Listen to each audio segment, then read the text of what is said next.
Number one, pinakamadaling paraan para magamit nyo ito is you just describe what you want. It's very conversational. So, kung paano kayo makipag-usap sa inyong mga kaibigan, sa inyong coworker, treat it as an assistant on your own. Diba? Meron kayong sarili yung assistant na creative din.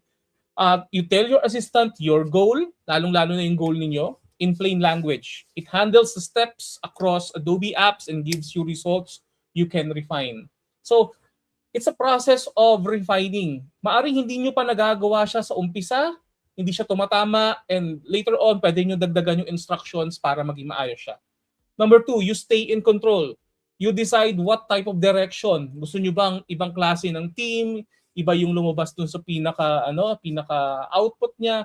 Kayo po ang masusunod dito. You just have to edit, adjust, and change anything anytime.